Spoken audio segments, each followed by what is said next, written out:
Okay, folks, this is our 3-minute warning. We're running a little bit behind schedule, but since we have quite a few people, they're probably at home drinking wine. So if we wait too long, they won't be watching us. So we better get started before their attention gets diverted to something else. So this is our 2-minute warning.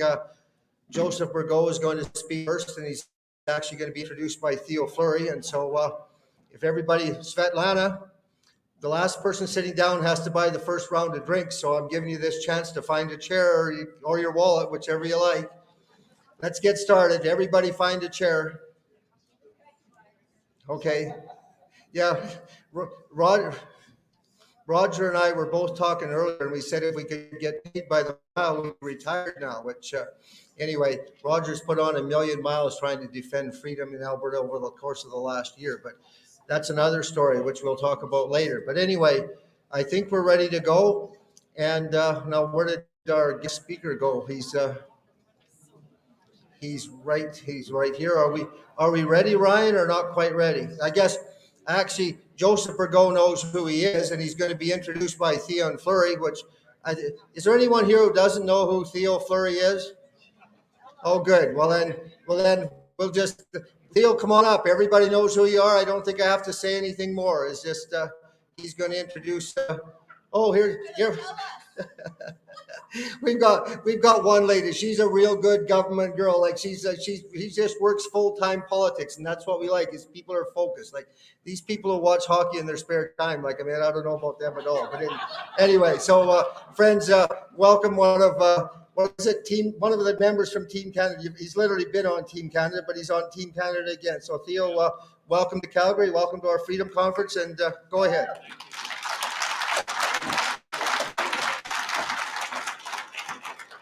All right. How's everybody doing tonight?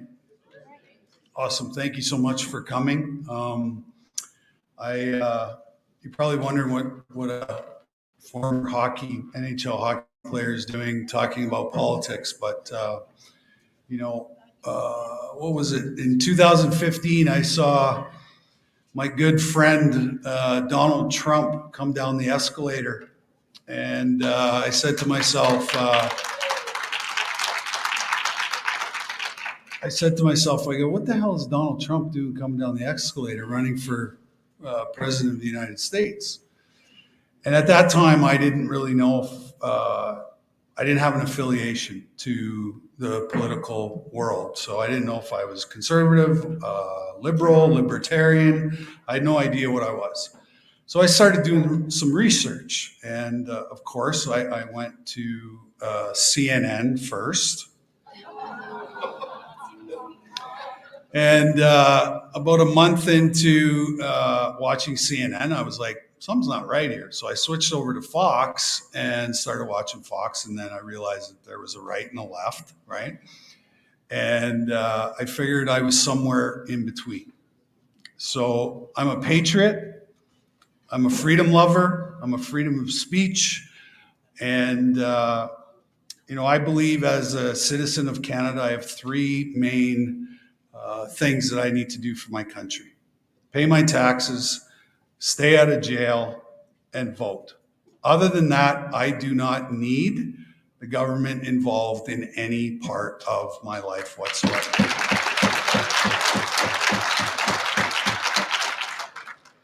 So, as we saw, a few months ago, the truckers, started their movement towards Ottawa. And, being a guy that played for my country 10 times in my hockey career on the biggest stage, I was sitting on my couch and I was watching what was going on. And it reminded me of, when we participate at a big hockey tournament, wherever it is in the world. So whether that's the Olympics or the World Cup or a World Championship or a World Junior, what happens? Well, everybody goes, runs to their closet, grabs their shitty old Team Canada jersey, and they walk into their garage and they grab their frayed and well-used Canadian flag and they sit on their couches and live and die with us for 2 weeks, right? Well, when the trucker convoy happened, I'm going to back that up. So before COVID hit, I was traveling extensively all across North America, speaking once a week, okay, on the subject of trauma, mental health, and addiction. And I've worked in that industry now for 15 years. And shortly after COVID hit and everything stopped and we got locked down and all this stuff was happening, well, I fell into a really deep, dark depression because I suffer from chronic depression and anxiety and panic disorder and all these things. And so I fell into this deep, dark depression. I stopped eating. I stopped sleeping. I stopped going to the washroom. I stopped showering. And I was like, what the hell is going on? I've spent $1 million on therapy. I've done 10,000 hours of therapy. And here I am. Here I am once again in my trauma. So I booked a session with my lovely and wonderful therapist, and we started to peel back the layers of the onion. And what I realized was I was right back in my abuse once again. Because the same tactics that my pedophile abuser used against me is the exact same tactics that the government is using against us. So manipulation, coercion, lying, cheating, stealing, they are identical abusers. And so we're being abused at the highest levels of government, right? And so once I figured that out, I put the puzzle back together. And so, I do 3 or 4 podcasts every week where people invite me onto their podcasts and they want to talk politics, they want to talk trauma, mental health, addiction, all this stuff. And so I started explaining how the abuse of pedophilia and the abuse of government is similar. And as soon as I started doing that, my messages, email, social media messages filled completely up, and people were like, thank you for connecting the dots for me, because anybody who has experienced abuse before in their life, we're experiencing abuse right now. And COVID-19 is the most traumatic event that's happened since World War II, right? Yeah. So we are all dealing with trauma, right? And if you're dealing with trauma, what do you think is going to happen? We're going to see a spike in mental illness. We're going to see a spike in opioid use. We're going to see a spike in suicidal ideation. We're going to see a spike in people taking their own lives. Because the worst place to be when you suffer from mental illness is where? Inside of your own head, right? So everything that they've done has been pre-planned and premeditated. And there's a reason why they shut down the arenas. There's a reason why they shut down the churches, because they wanted us inside of our own heads. And when you're inside of your own head, when you experience mental health challenges, that is the worst place you can be. The worst place you can be. So what's the antidote for getting outside of your own head? Get into your heart. Get into your heart space, right? Because that's where all the good stuff lives. Compassion, empathy, forgiveness, love, caring, all those things live in your heart. So we need to get out of our heads and get into our hearts. And when we get into our hearts, this is what happens. We get a room of people who are all thinking the same way, that want the same thing to happen, right? We got to get back. When I was going through a slump in hockey, what do you think I used to do? Go back to the basics. I used to always go back to the basics. Well, this is no different. It's time for us to go back to the basics. And that's about respect. That's about love and caring for our teammates. And it's about consequences, right? It's about consequences. And I built my life on those 3 principles, because that's what I learned growing up in small town Manitoba in a farming community. Because I saw people get up at 6 o'clock in the morning and work till 10 o'clock at night. And guess what? They were all successful people.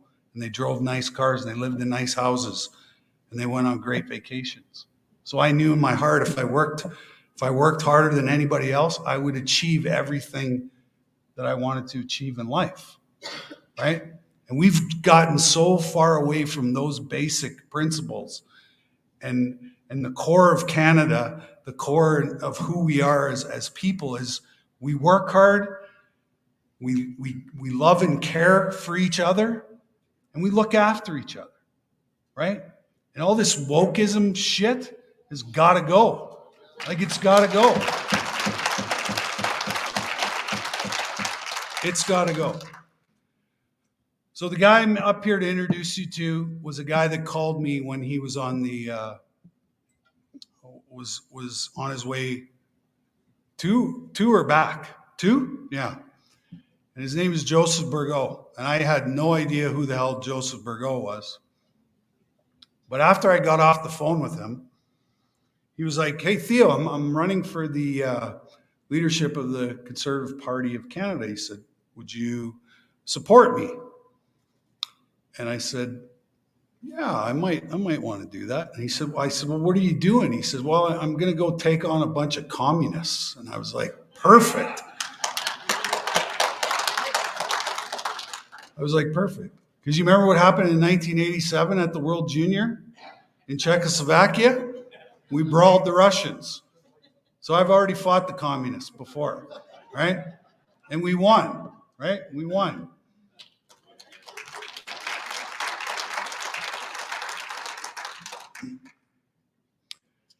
So Joseph Burgo is the real deal. He is the real deal.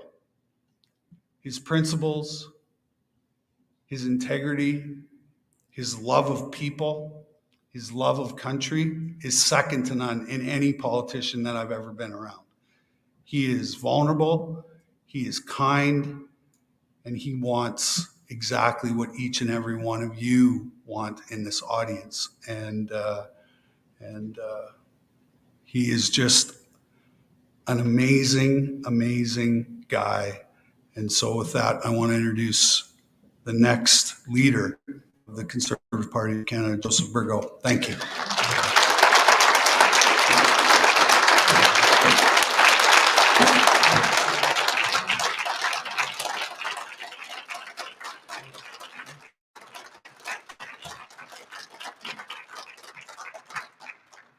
It just doesn't get any better than that, to be introduced by a hero and one of the world's superstar hockey players.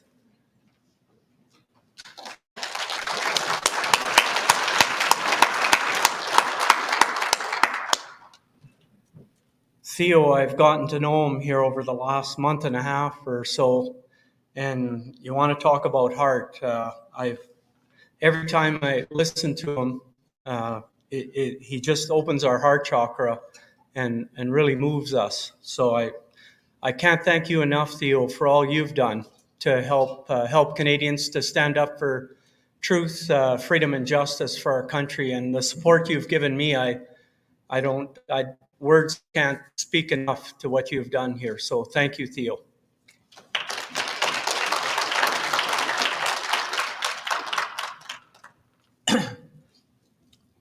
I guess I want to thank you all for coming. I realize you didn't come just to listen to me, but I also am aware that all of you are freedom fighters standing up for truth, freedom, and justice as well. We're all after the same thing. So I want to thank all the people in the room here, including the team that is helping me to become better known and to run my campaign. I'm very grateful to all of you, all the freedom fighters in this room, for standing up for truth and freedom.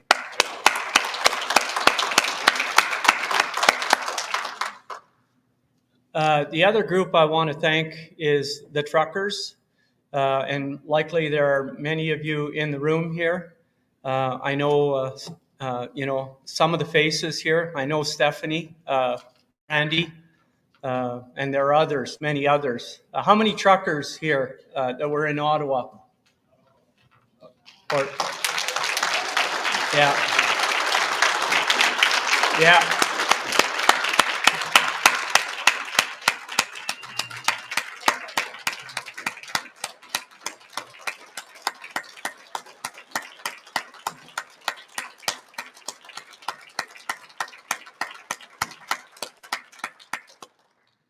If it wasn't for you guys, we'd all be wearing face masks. We'd be vax passes, lockdowns.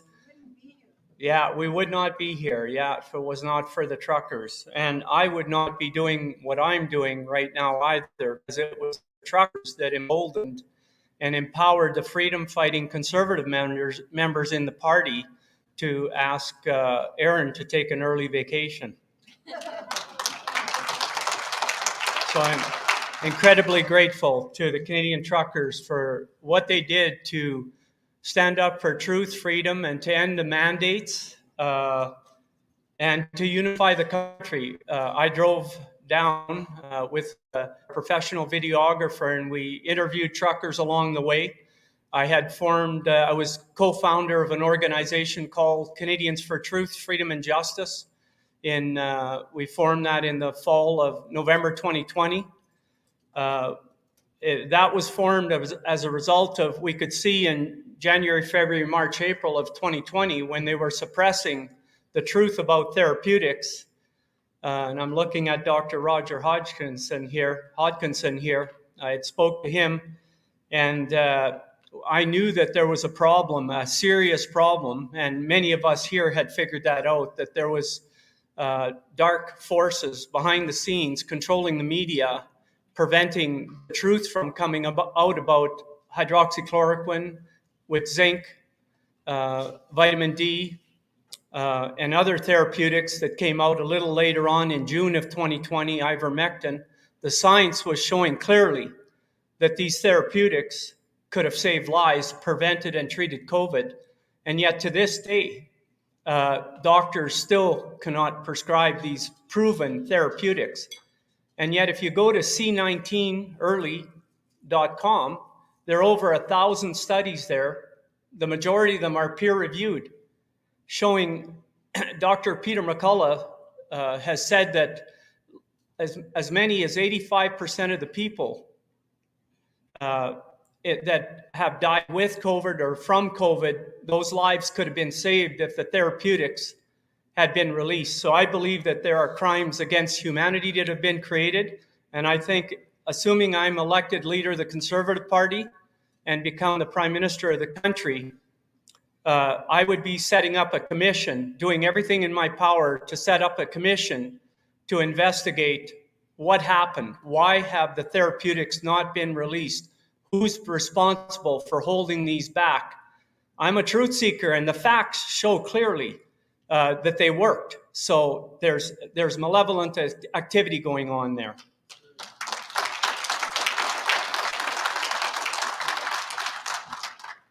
I want to just take a few minutes to tell you a bit about my history.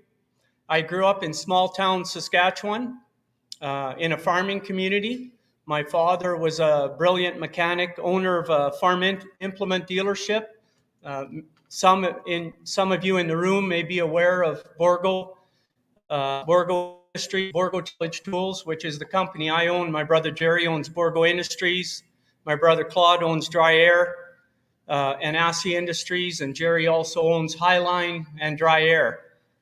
Between all the companies, we employ in St. Brew over 800 people in a town of 700 people.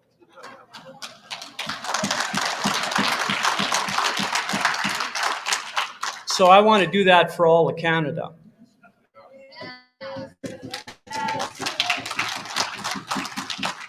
And I know that if we gather up the Team Canada that we had in Ottawa, all the honest, truth-seeking people to form the team in Ottawa, that we will, with truth and principles, we will return our country to prosperity, to health, happiness, peace, and prosperity.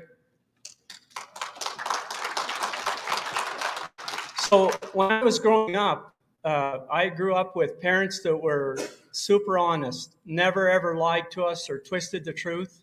My grandparents were like that as well. I had a period when I was 11, 12, where I was no angel. I stole some cigarettes and a few things like that. But by the age of 13, my conscience caught up with me. And since then, I've done everything in my power to be an honest person, always in pursuit of truth. So my history is growing up with honesty and integrity. And then as Borgo Industries grew, Dad's company that he started in 1969, but incorporated FP Borgo Industries in 1973, that's when my character really began to be tested, because when you're growing a large industry and you're dealing an industry that's growing, working with your brothers, your father, and hundreds of people, your character really gets tested because you're dealing with all kinds of problems, and you're there really. Our primary purpose, my dad always had that philosophy, my brothers, and all the people really that work in our companies, our goal is to serve our farm customers. They're the people that butter our bread and have enabled us to prosper as we have. It's our customers that we have to look after. And so there's times where we had problems with our products, and we had to make sure that we did a thorough investigation to see what was going on with our products, and were we at fault, or was it something that the customer was doing? And so we've always worked hard to make sure that we would err on the side of giving the farmer the benefit of the doubt and providing excellent service. And where we created problems ourselves, we owned it and paid the bill and rectified the problem. And that's how we learned to do business. See, that's honesty and integrity through the pursuit of truth. And you with that, you build trust.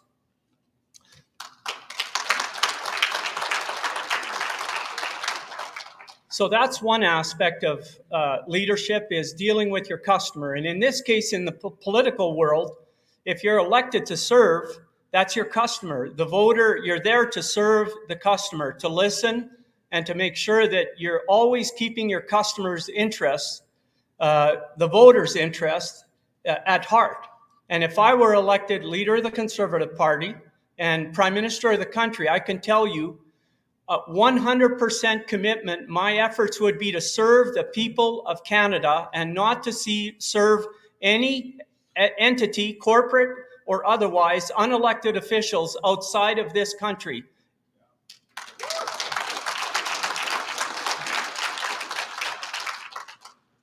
So one of the things you learn in leadership, as I grew in my leadership, I was in a manager at 18.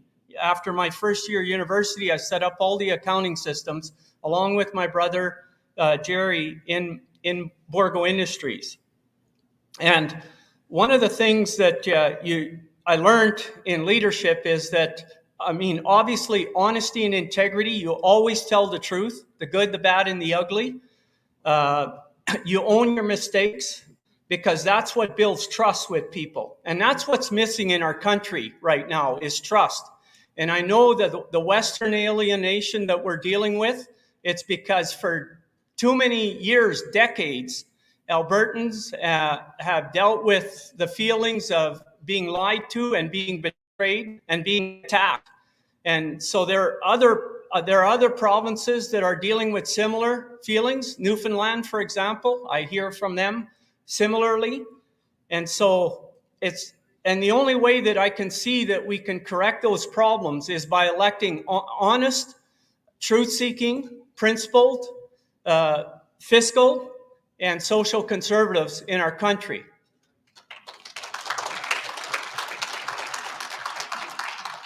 We can see that this doesn't just happen at the federal level. Alberta is dealing with some serious political problems as well. And so it really boils down to electing honest, truth-seeking, principled leaders that have the backbone to stand up for what's right, but also that have the competency skills to be able to put the teams of people together, to pull together doctors and scientists who are honest truth seekers. That the COVID situation I'm referring to, in January, February, March, April, had I been Prime Minister, with what I knew because of my medical background, although I'm not a doctor, I recovered from a life-threatening illness. I spent 8 years, 84 to 92, in the conventional medical care system. I developed chronic fatigue in 84, and gradually my health deteriorated. I continued to work until 1991. I had neuromuscular problems, then severe chronic headaches and severe chronic depression. I was at the Mayo Clinic 3 times over 5 years, and in those 3 times that I was there, 3 days of testing each time, they couldn't give me any clues as to what was causing my health problems.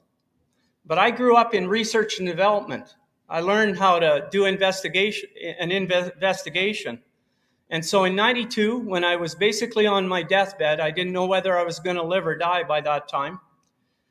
I made a conscious decision to begin to do my own research. And I'm going to say, by the grace of God, I was guided in the winter of 92 to pick up an Alive magazine at Saskatoon Herbs and Health. And I read a story about a lady who had had her mercury amalgam dental fillings removed, and she fully recovered from chronic fatigue. I went and looked in the mirror, and I had 16 large amalgam dental fillings in my mouth and a number of root canals and bridges. I had a lot of dental work ever since I was a kid, and I was an athlete. Not as good as Theo, but I did play junior hockey and did a lot of deep breathing, jogging. For years I would jog. I would run walkathons and I would win them because many of us would race. So did a lot of deep breathing. So I was inhaling mercury with every breath that I took.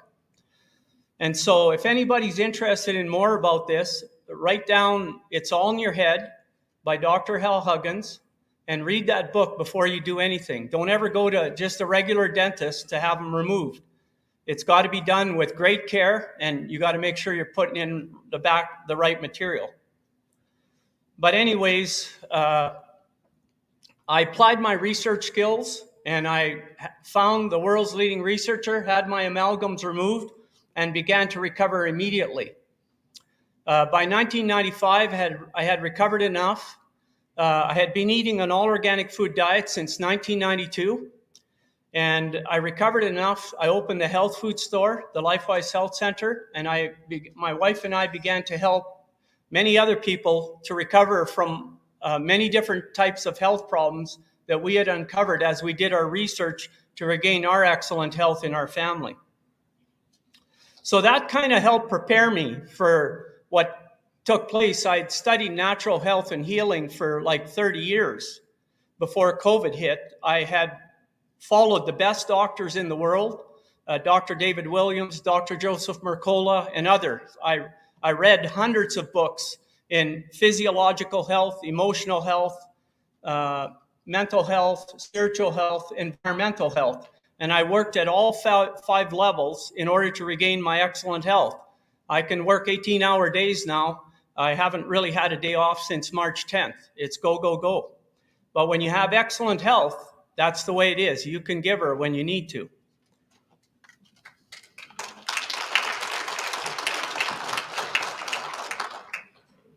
So learning about leadership, what I learned, the most important things is principled leadership. And I studied who I felt were the best leaders in the world, both modern day and past leaders. And we know from our spiritual teachings, Jesus said, seek the truth, and the truth shall set you free.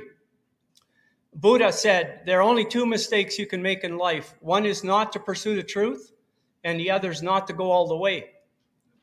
Socrates said, there is one good, truth, and one evil, ignorance. And so truth is incredibly important as a principle. And so my principles, through what I've learned in my life, are simple. My highest principle is my Creator, my relationship with God. I don't value money above that. I don't value political power above that. And so, because I know where I'm going someday, I'm going to have to look my Creator in the eyes. And so I don't want to do anything that would compromise that relationship. And the second highest value, which derives from our Creator, is love. Love of God, love of truth, love of family, love of community, love of our country. John F. Kennedy said, ask not what your country can do for you, but what you can do for your country. So love has to be one of our highest guiding values. And that's what I see here. People who love and care about their families and their country. My third highest value would be truth. Again, the relentless pursuit of truth. My fourth highest value would be freedom and personal responsibility. God gave us all freedom, free will. It's self-evident that kids are come into this world with free will. My 6-year-old daughter had taught me that when I asked her to clean up her room and wouldn't. So free will, but what goes with free will is personal responsibility, because all of our choices have consequences. And so it's upon us. God gave us a brain to think and reason with, to pursue truth, to gather the facts, to make informed decisions. So number 4, freedom and personal responsibility. Number 5, justice and fairness. And so without justice at every level of our lives, we create problems. And so it's important that we be honest truth seekers in every aspect of our lives so that we don't create injustices. And that can be with our loved ones, with our friends. It's important that we are just and fair. And so why is this important? Because the vision that I have for this country, to create a healthy, happy, prosperous, peace-loving, rule of law country, is that if we govern our country according to these principles, we will unify our entire country, because we will solve every problem in every region of the country. We will bring justice and fairness. We will pursue truth. We will listen to what everybody has to say about the problems that we're dealing with. We will gather the facts. And as we gather the facts, that'll paint the picture so that we'll know what is the right thing to do. And if we do that, I don't believe that there are any problems in this country that we cannot solve.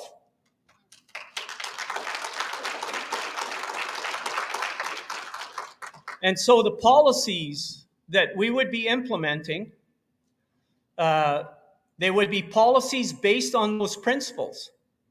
So number one, first policy, get rid of the mandates, right?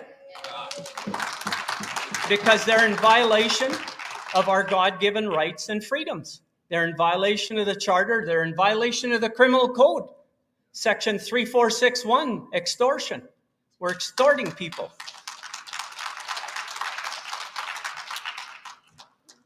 And also in violation of the Criminal Code of Section 2651, assault, and Section 2653, consent, and in violation of medical ethics. It could go on and on. And so we'd get rid of the vax, we'd get rid of all mandates. Second thing we get rid of right away is the carbon taxes.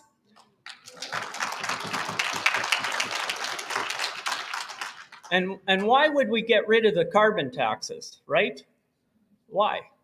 Well, as a manufacturer, I'll tell you why. Because what it does is it makes the cost of manufacturing and for any business and homeowners and people on fixed incomes more expensive to live and to run businesses in this country. And when we do that, guess what happens? What the manufacturers are forced to do? Those who can, they ship those jobs off to China, where the level of pollution is at a far higher rate than in Canada. It makes no sense. So what we've done with these carbon taxes, and obviously the Trudeau Liberals and the NDP don't get this. They can't do the math. They can't figure out that driving up the cost of living here in this country is just increasing pollution in other parts of the country. It's having the exact opposite effect of what they want to have. And so, but I don't expect anything different from somebody that can't balance a budget.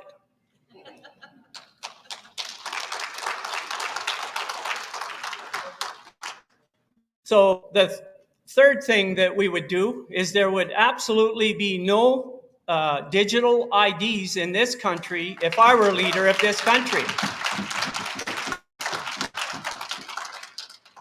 And the fourth thing, right alongside with that, although I'm going to plead some ignorance with this, but I really struggle with the idea of a centralized digital ID. Right at this point, I have to say I would be against a digital ID, because I do not want anybody having the power to control the wealth that you have earned of your own free will and your own hard work. And we saw what happened when some people were donating 20, 30, 50, or $100 to the Freedom Convoy through GoFundMe, right?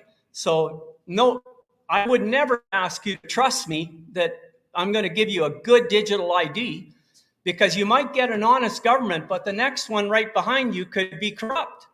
And so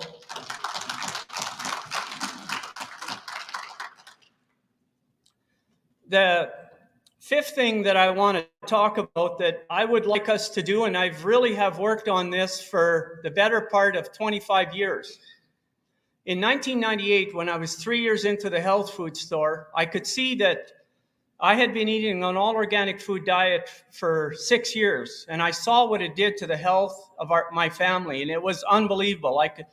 It was really a miracle in my son's life how when we dramatically improved our diet, what it did for his health and happiness. And he excelled in every area of his life after that. And I had experienced it as well. And I was wondering, why are people not buying better quality food? It tastes better. We've seen the results in our health.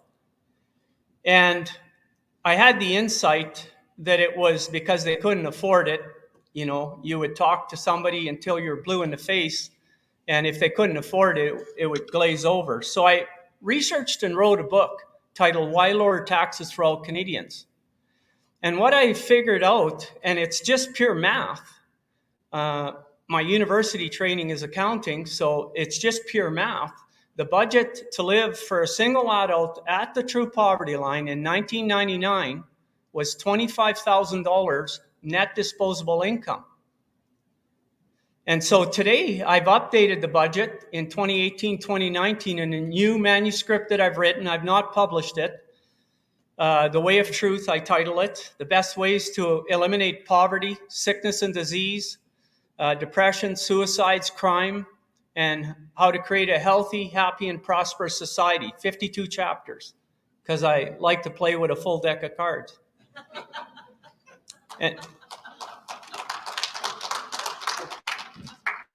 And so what that budget demonstrates is that the true poverty line in Saskatchewan, as of 2019, for a single adult, is $45,000.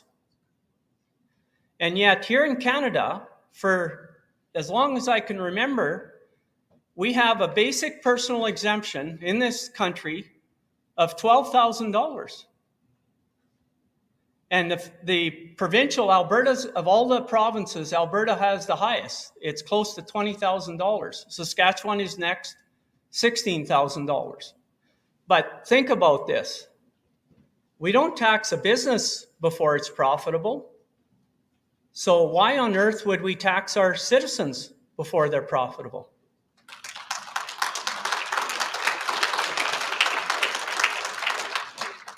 So what I would like to convince the Conservative Party and voters to support me to do is I would like us to increase the basic personal deduction for every Canadian over a 4-year period from $12,000 to $50,000.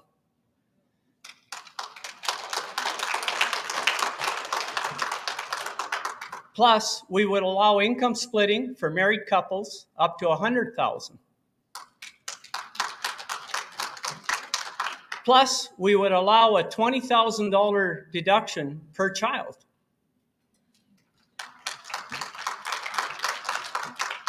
And that is how we're going to create a pro-health and a pro-life culture. Because if parents can afford to have children and afford to raise healthy and happy children, and I am 100% for parental rights. So it's the tax system that is at the heart of destroying our country right now. Our births per thousand population in 1950 was 27. Today, it's 10 per thousand. So our population is in a steep decline. So we're a dying country. We're not replacing ourselves. And our labor force has been shrinking. And I've been observing this for years, and likely many of you have been observing it as well. And so I want our country to grow. I'm not against immigration. Let me be clear on that. I want legal. I'm against illegal immigration. So I want to seal our borders to stop what's happening under the Trudeau regime. And I want to see controlled immigration, making sure we're vetting the people that are coming into our country.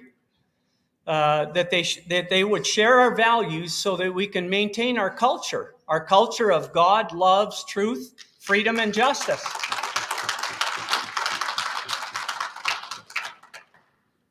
And so, to complete my explanation of the tax system, once you would become profitable as a taxpayer, $50,000, I would also like to see it adjusted to inflation so that it never happens again that Canadians fall behind the true poverty line, the real poverty line.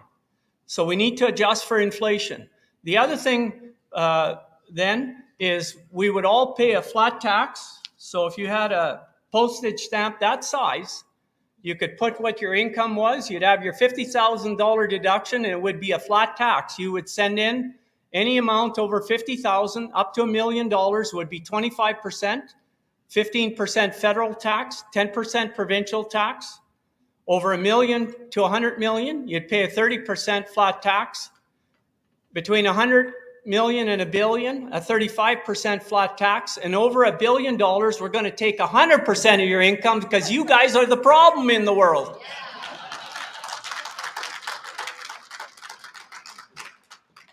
I say that tongue in cheek. We'll only take 50% of their income. But I don't take it back that they are the problem in the world.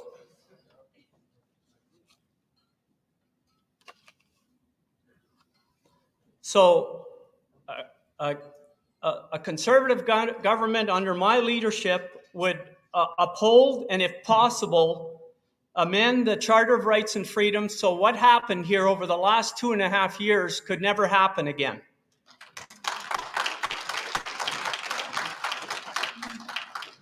The other thing that we would do is I believe that we need to set up a royal commission, an honest, set up with honest, truth-seeking people to do a thorough investigation, impartial, to determine why the therapeutics were withheld and who was behind it.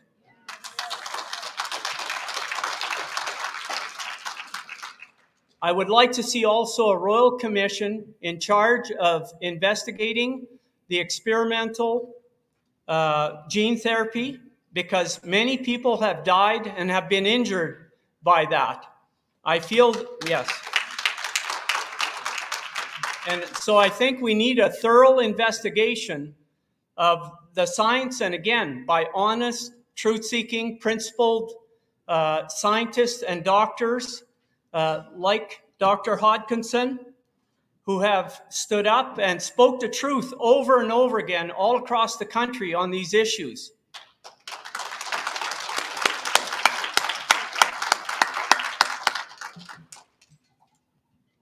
There has to be accountability.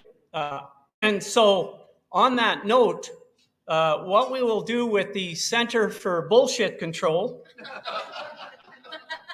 is we would privatize it, completely privatize.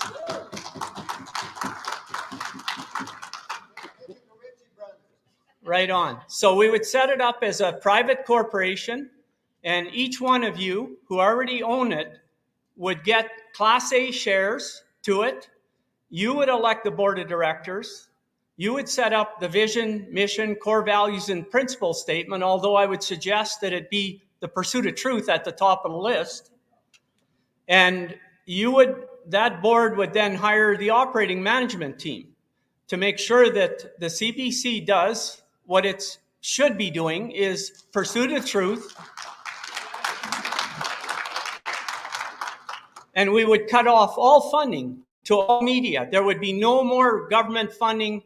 And if possible, we would legislate it so it would be very difficult for government to use your dollars to buy the media to convince you with their lies and deceit.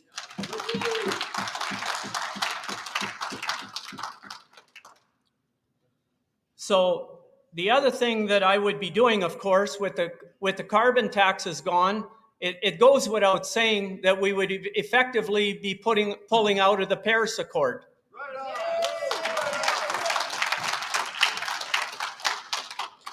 I do not want foreign entities controlling the best interests of Canadians. We're very capable here of looking after our own best interests.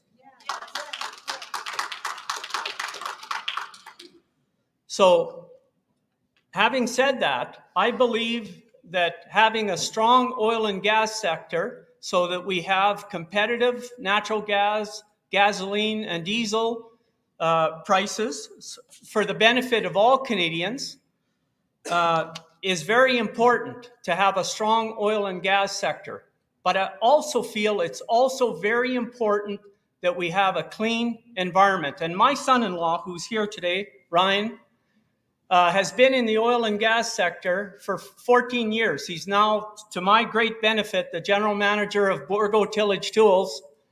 But Ryan has educated me a lot. He was heavily involved in the environmental sector, and over the years, he educated me and helped me to understand all the efforts that the oil and gas industry has been putting in over the years to do just that, to clean up wherever there's pollution occurring.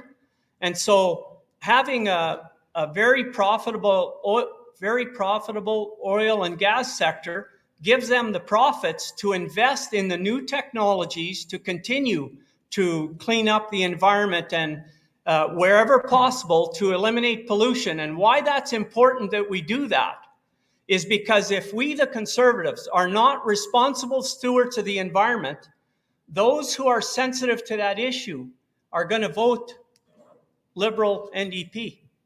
We do not want to give them any reason to be voting for the Liberals and NDP. We have to take away every reason for people to be electing socialist communist governments.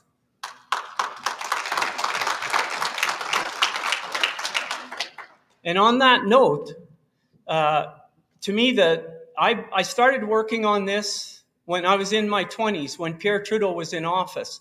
And I could see he was a tax and spend liberal. He spent, in 2019 dollars adjusted for inflation, Pierre Trudeau spent $500 billion. He added $500 billion to our national debt. And so I could see that that was a problem. And I admit my sin. I voted a Liberal in 1974 when I was 18 years old. But by the age of 20, I had it figured out that this was not good for our country. And I read Winston Churchill's quote where he said, if you don't vote Liberal before the age of 30, you don't have a heart. And if you don't vote Conservative after the age of 30, you don't have a brain.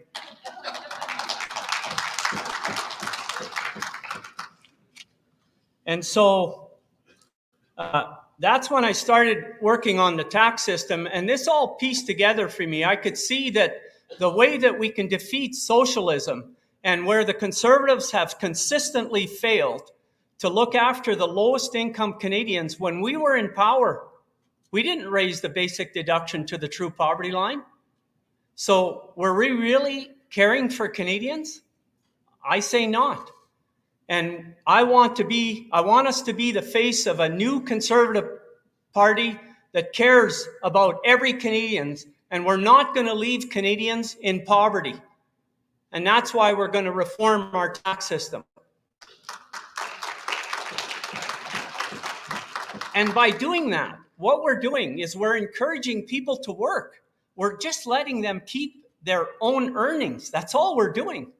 We're not giving them anything. We're just letting them become profitable to have a healthy, happy diet and lifestyle. And what that's going to do, where's the money going to come from to pay for the $70 billion that's going to cost to do that? And my answer to that is it's going to come for where the money is right now. It's going to come out of the medical care system. We're spending $270 billion a year in Canada on medical care, not health care, on medical care, sickness care. And it's because we systematically drove people into that system with the tax system we have. And so that's where the money's going to come from.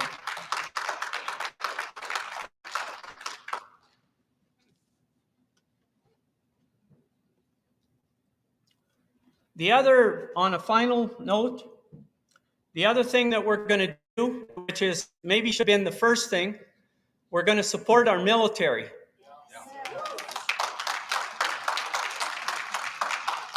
As rapidly as possible, I would say within a 4-year period, We're going to increase our spending to 2% of GDP, which is our NATO commitment. We're going to stop riding on the United States coattails. If we want to have a sovereign country, we have to have a strong military. And I believe that pride in a country comes from having a strong military. And so it's really important that we honor our veterans who gave us freedom, as well as our police officers who have been abused and who stand up for our freedoms. I see Todd there, who has stood up for saving people's lives. And so it's really important that we support our military so that we remain a sovereign nation. And at the same time, we have to beef up our intelligence to make sure that we've got honest, truth-seeking intelligence to know where there are outside forces working to subvert our sovereignty.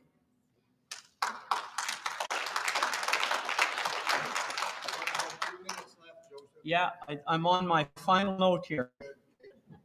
So on my final note, we all say the O Canada, and in the O Canada, one line is where we say, God, keep our land glorious and free. I think we have to say, God, help us to keep our land glorious and free. The true north, strong and free. Thank you.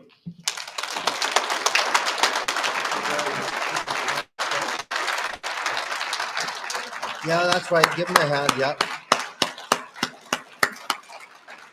Thank you, Joseph. I hate to be mean, Joseph. It's actually not me. It's John Robson, because he said I can be the chairman until I let somebody go over time, and then he's going to take over. So I'm protecting my job, not yours. And so in any event, thank you very much. We'll have a question and answer when Paul's done his 20-minute speech. So Paul Hinman's the leader of the Wild Rose Independence Party, and he's here to talk about his vision for Alberta and our relationship with Canada. So welcome, Paul. Come on up.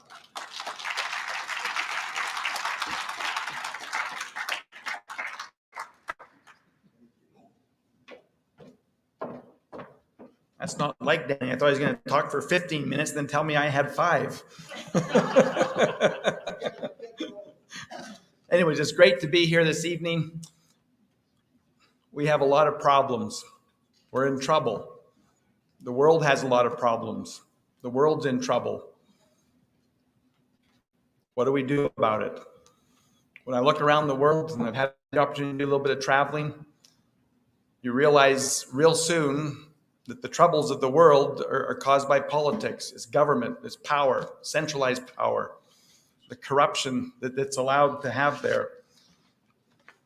We have a Canadian Constitution. It's got some major flaws to it. It allows what I call the tyranny of the majority, which is no better than the tyranny of the one. And when you set one group of people against another group of people, we have a prime minister who's very divisive, likes to segregate, all kinds of problems. And because of that, I've got back involved in politics. And as Joseph has, realizing that these problems are there and the corruption is there, needs to be dealt with. And how do we do that? But it's about our freedoms. I often talk, and again, my grandfather raised me and talked a lot about government. What's the proper role of government? And for me, the number one thing we need to all realize is that the proper role of government is to protect the individual's inalienable rights of life, of liberty, of property, of pursuit of happiness. Our Prime Minister says, I'm not concerned about the Constitution or individual rights right now. And it's been very obvious. He's absolutely torn this country apart. He's torn families apart. Suicides. I've met 5 mothers now that have lost their children to suicide. I know there's thousands more, but it's wrong, and we need to do something about it. And so the question is where and how do we do something about it? The best opportunity that I feel that we have right now here in Alberta is in a little over a year from now, next May, we're supposed to have an election. Those of you who were here earlier today, John Carpe said something that's very profound that I've always been a believer of, is the easiest way to fix things is through the democratic process. One of the reasons why I got involved in politics, though, was because I was tired of voting for the best of the worst. I actually wanted to vote for something that I believed in, something that I knew was true. Something that I knew was principle-based, not popular-based. That's what mob rule is. That's what democracy is, if you have that in your constitution where majority rules. I often give the example, I'll sit in a room and I'll scope it out and say, okay, we're going to go through the democratic process. Tonight, we're going to go out, we're going to be able to have a good time on the town, get more food. Maybe somebody wants some drinks, but we need to vote on who's going to pay for it. And so as leader, I'm going to propose to you that all those people, there's a few of you out there that are wearing ties, have to pay for it. Everybody in favor of that? That's democracy at its worst, where you have a... You want to start paying for our food that fast? I thought you'd want me to talk all night and people would fall asleep and then you wouldn't have to pay for anything.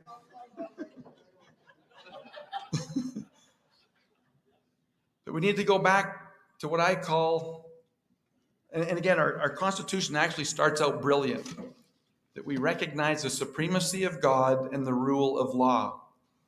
And there's people that wince when you start bringing in the supremacy of God, and I am quick to defend it. Said, well, what you don't realize, and there's many gods that different people worship and respect, and the Creator.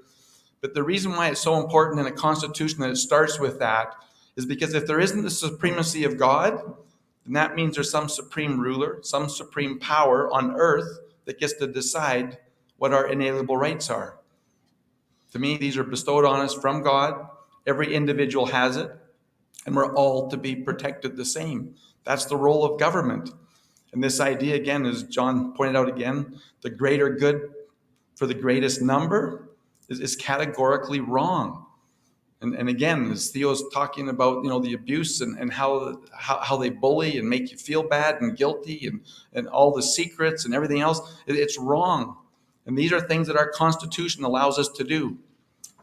But my name's Paul Hinman. I'm the leader of the Wild Rose Independence Party, and we're in pursuit of freedom.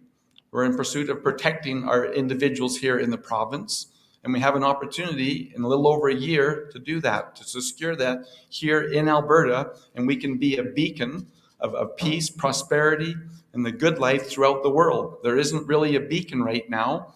And it used to kind of be the United States. But when you look at the president and the vice president and the garbage that's going on down there, where is there a beacon of truth?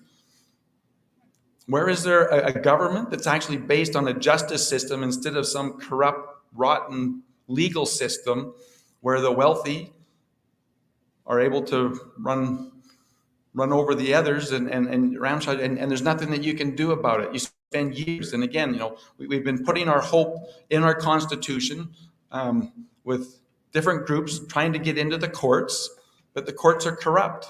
The judges have been appointed by corrupt politicians. And they have an agenda. So we need to have a new country. We need to have a new constitution that understands what the purpose is and what we have to do to save the future. And that's what the Wild Rose Independence Party is all about. It's about actually securing a future for our children and our grandchildren. Earlier today, we talked about this. The Economic Education Association has set up a bunch of grandparents that are concerned about the future of our children and grandchildren. I'm one of them. But we can do this. Many people think it's too hard. I have a grotesque analogy. Most people are disgusted with politicians and politics and government, and for a darn good reason. It's disgusting. I've been in that pig pen. I've seen the way people operate and the way they're persuaded. I'm going to say, Joseph, one of the things you talk about the environment and giving them any excuse. I want to say one of the toughest things that we have, though, with socialism and communism, it's this idea that you get to live off the labor of someone else, that this free gifts of government, that they take our money and then they buy votes elsewhere. Just as I gave the example with the ties tonight, that they do that. They viciously attack people who want to look after themselves, have personal responsibility, who want to treat their neighbor with respect and have love for their fellow men. They don't allow that. They actually do the opposite. Like I say, they're very divisive. That they want to have envy, jealousy. Those people don't deserve what they've done. We need to tax them more. All those things go against what we're trying to do. But we have a problem then. And it goes back to we have to make individual decisions. And I've often said that decisions are critical. But what's actually more important than decisions is who gets to make those decisions. Is there a king? Is there a ruler? Is there a chief medical officer? Truant officer? Who gets to make those decisions? And that's what our future is about, especially here in Alberta. Right now, our decisions are made in Ottawa. This Constitution tells us that we're a minority and we're not the greater good, and we're certainly not the greater number. We're the minority. We're the target. Alberta is bad. Oil and gas industry is bad. Beef is bad. Most things that we do, hard work is bad. You should just have a basic income. Shouldn't have to go out and work. That's beneath you. They buy these things. They undermine our own personal confidence, our desire to go out and to earn and make a living and to provide for our families. All of those things are being stripped away from us. Never more prevalent than it was with COVID, where they took away the dignity of work from people and told them they couldn't. Who in any government or bureaucratic position has the right to say that, you know what, your job isn't essential? Even, again, I don't get my fingers manicured, but even that, a haircut, hairdresser, person who owns a bowling alley, it's essential to their living. But yet we have a premier and a prime minister who says, oh no, those things aren't essential. And again, we see the marriage of big government and big businesses. They all got to stay open. The little store, the little gym, the little hairdresser, all of those things were shut down. Why? Because we have a corrupt, arrogant, useless individual as a prime minister and individuals in positions of power and bureaucrats that got to make the decision. And there wasn't much that we could do about it. We protested. And again, a lot of those truckers have had my hat. I take my hat off right now. I can't thank the truckers enough. They're our latest army. They're our freedom fighters.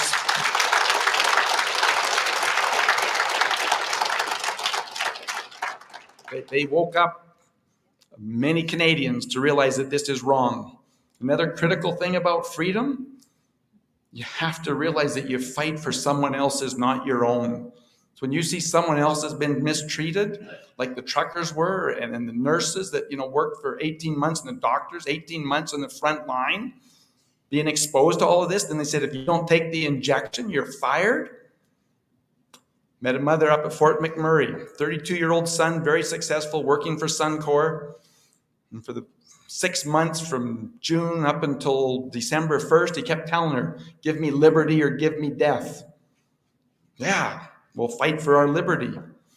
Well, on the 1st of December, when he was laid off without pay because he didn't get injected, he took his life. Mother never realized what was coming. It's unacceptable. These people need to be held accountable.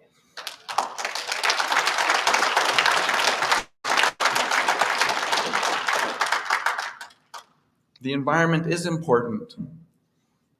If a duck dies up at Suncor, we hear about it. How many people have taken their lives and we don't hear a word about it? It's covered up. It's wrong.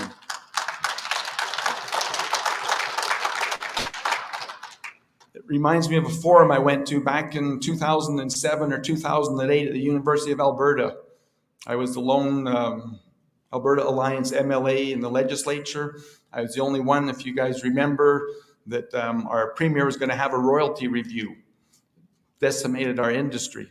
It's like saying, hey, all the contracts are up. We're not going to respect them anymore. We're going to review all this and go forward. Well, investment started to flee at a big point at that point. But I went to a forum. There was one individual, Mike Hudima, that was there for Greenpeace and saying why we need to shut down the oil sands.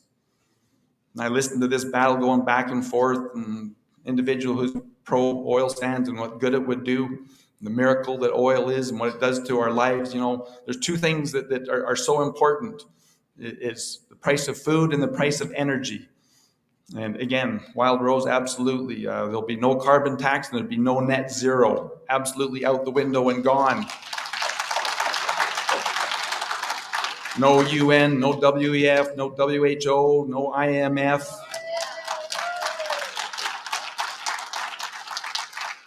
We will make our own decisions for our own future, and we'll respect and protect the individual's life, their liberty, their property, and their pursuit of happiness. That's the first and proper role of government. The second one is to protect those who can't protect themselves. And we see that happen all the time. Again, it's wrong.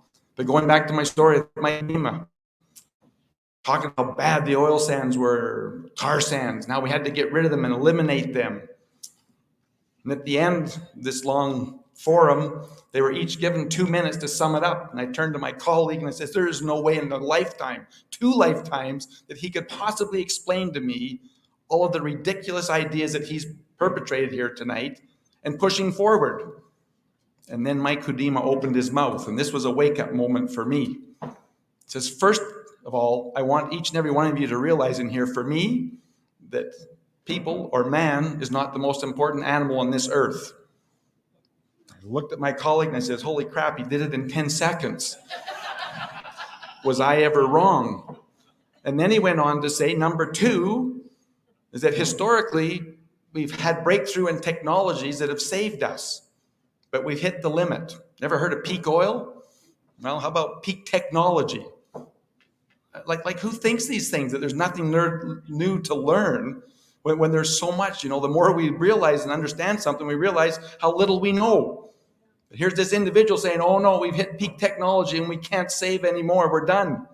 And I just looked at my colleague and said, this is just unbelievable, but he certainly explained it to me. And then the third one was, he says, you need to realize that we have a finite amount of resources on this world and they're going to run out. And so man's not the most important animal on this earth. Wow, that was a wake-up moment for me. And that's where I actually realized that the communists, the socialists, the so-called left wing, that these are crimes against humanity. They don't care about people. My response to my colleague back then was, I said, I just wish that he was a lemming, and that he and all of his followers would run off the cliff and let the rest of us enjoy life on this earth.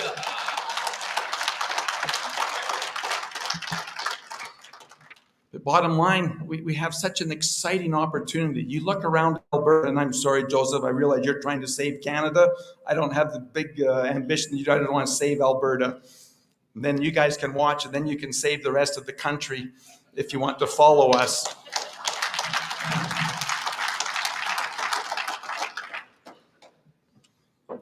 But what do we have here? The people are phenomenal. And I've gone around the world. People are phenomenal everywhere. The problem is always the powers that are being exercised against those people. Humanity loves one another. That you bring children together and everything else. It's the leaders that cause all of the dissension and the chaos and the mistrust and the jealousy and everything else. But humanity, we're good at heart. Albertans are good in the heart. You look at the resources we have here.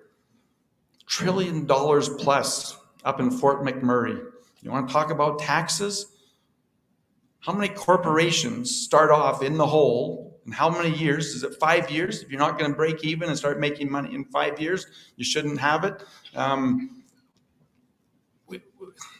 Norway. We should be better off than Norway. We should have $1 trillion in a trust fund that actually pays for all of the social benefits that we want, our education, our healthcare. And Alberta can have that, I believe, in a sovereign, free nation. The resources that we have and that we can sell to the world and provide, there's a prosperity check in Alaska. It varies up and down, but $1,300 actually paid to every Alaskan up there. We started our Heritage Trust Fund back in the 70s, should have had that. We should have $1 trillion. But when you look at the resources, when you look at the people, when you look at the land that we have, the water that we have, and what we can produce here, we can truly be the beacon of freedom and prosperity right here in Alberta that the rest of the world can look at and want to be here and sending money to invest. We have the education.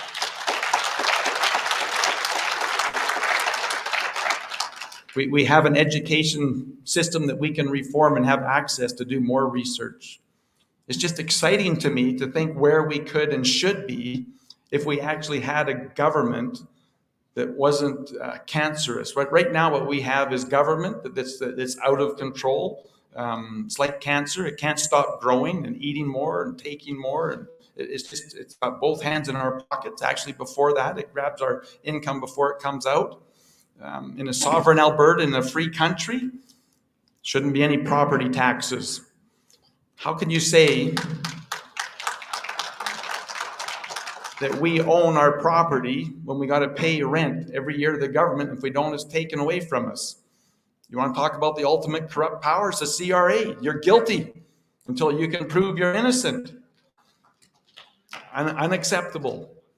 But for me, like I say, when I step back and I've been studying the proper role of government and the solutions, I'm a solutions person. It's all I ever look for, looking for something. How do we solve this? What can we do to fix it? It's by taking control here in Alberta with our own elected representatives that are accountable through recall, because that's really the root of the corruption. Power corrupts, absolute power corrupts absolutely. And they have absolute power when they're elected. You know, if our former progressive conservative premiers really cared about our province, there's been 3 recall bills brought forward in the province before. I brought the first one in 2008. And I think in 2011 and 12, or maybe it was 13, 14, we brought 2 more in. But they were always rejected and laughed at. But if we had recall, the carbon tax and Rachel Notley wouldn't have had 4 years of rain. We would have got rid of our MLAs, especially in rural Alberta. But when you give someone the right for 4 years of being king of the land to make all the decisions, power and corruptness comes in. I was always amazed when I get in talking to the different ministers and everything else, and just how they governed and ran. The first rule I actually learned on just how bad the business plan of the provincial government was is I got elected in November. Year end is March 31st. They gave me a very measly budget compared to all the other MLAs because I wasn't recognized as a party. I was the only Alberta Alliance that was elected in 2004. And so being an astute farmer who knew how to get by and how to fix his own things and do everything else, you had to be personally independent.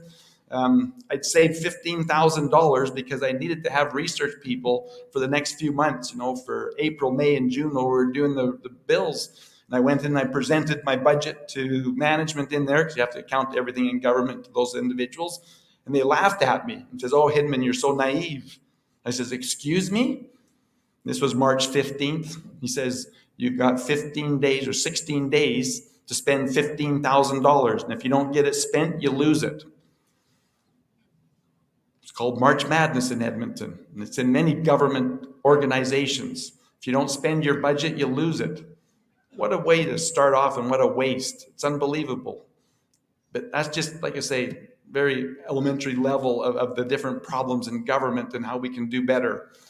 But it's accountability, it's recall. If Premier Kenney cared about Alberta in the future, he'd actually pass a recall legislation that we could actually get rid of the NDP if in fact they were to get elected, because right now the polls say the NDP are going to form a majority government and there's nothing that you and I can do about it for the first 18 months. That's Jason Kenney's recall bill. First 18 months, you can commit any crime you want. We can't do anything with you. Are you kidding me? 24/7, every day after, there should be a recall. But anyways, look it up. There's a bunch of other nuances in there that protect them so they won't be recalled. And it's disgusting. It's an insult to Albertans. And it certainly doesn't give us any protection. But to jump onto that quickly, fear. That's how they like to control us. Before COVID, the big fear and the purpose of this function tonight, climate change. Greta, she has fear. She doesn't have a future. She cries what we've done to her. That's child abuse, just that in itself, in my opinion. Those people that have done that to her, they should be held accountable for what they've done and what our teachers are teaching. It's wrong. But climate and then COVID, they've played on our fear. And it's amazing to me how many people have bought into that they don't have that personal security of themselves and that confidence that thing that we're all going to die. For 2 weeks, maybe we were, they were justified that we didn't know what it was, but they actually did. I've listened to enough stories and everything else, and even our soldiers who came back, our military who came back from the Wuhan Games in October. I think in the investigation, we'd find out a lot of things about what was really going on with COVID and where it came from. But we need to eliminate the fear in our lives. Colonel Redmond, I love his speech, give confidence. That's what a leader needs to do. But more important, he says, then you have volunteers. This is a job where you're risking your life. I'm going to go forward. Who's with me? You look at the nurses and the doctors. They volunteered and they went there. But did they get any respect? No, they didn't. We have a lot of problems, but we do have a bright future if we decide who's going to make the decisions. And that's what I'm asking you as Albertans, that you need to choose something different. Don't go with that fear that we're going to split the vote. I hear that all the time. It's the number one concern. We're going to split the vote. Well, in case you don't know, right now we're going to lose the vote. If the Wild Rose wasn't here, and it's UCP against the NDP win. Albertans need to be able to have something that they can count on and vote for, and that's what Paul Hinman and the Wild Rose Independence is here for. It's for Albertans. It's for our future.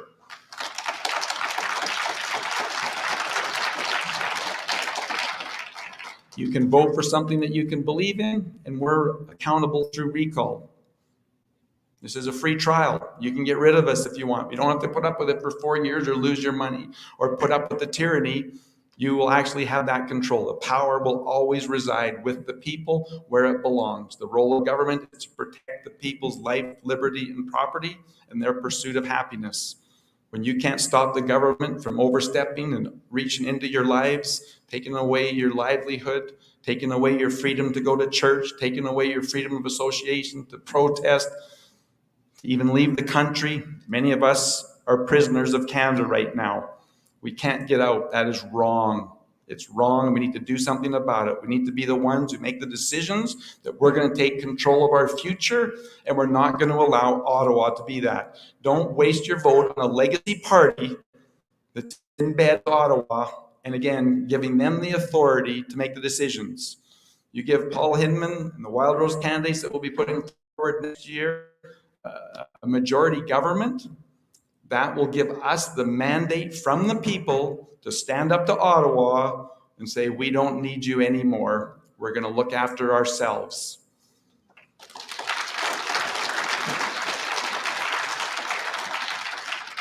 So it's sounding kind of dreary, but really is very exciting because we have this opportunity to carpe diem, seize the day, seize the year, seize our freedoms. Let's bring them back and let's enjoy and pass it on to our children. Who would ever say that I'm going to rack up $100,000, $200,000, $300,000 of debt that my children or grandchildren are going to be paying? It's unbelievable, but yet that's what this Constitution is allowing us to do. And I could talk for another 20 minutes just on the Constitution and what needs to be in it. There's a lot of things: balanced budgets, accountability, maximum tax. It needs to be a tax freedom day. Should be March 1st, not July 1st. Again, limit. You got to limit the size and scope of government, and that's the second purpose of a constitution, to actually limit the size and scope of government. But God bless each and every one of us, Alberta, possibly Canada, but let's fight for our freedom. Let's not let down our veterans that fought and preserved our freedoms for, and God help us that we can keep them. But thanks very much, and look forward to the questions. Thank you, Kenny. Well said, yes. Yes, thank you, yes. Thank you, Paul, yes. Absolutely. Joseph, if you want to come up here, we'll have a question and answer. You can be up here. And if anybody has a question, you can line up over here. And just while you're lining up, I'm going to let Roger make a little public service announcement about how he's, I think he needs a new pair of red running shoes, he said. So he's having I think he's advertising a crowdfunding or something, aren't you, Roger? This is unannounced, and I do appreciate No problem. Go ahead. the freedom It's about freedom, isn't it? It is. Yeah. And it's party party. Okay, listen, I'm going to put the squeeze on you all.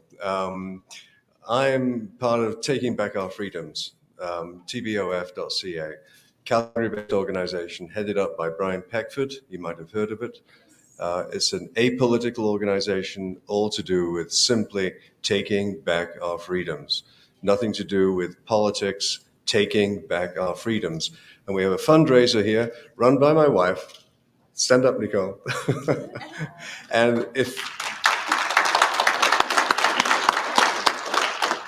where's Joe? Joe's right beside you. Joe, the first rule of sales is, I think, get them over the buying decision, get them to hold it and decide which color they want. Is that right? So there are 6 buttons to choose from here, each $10. It's a fundraiser.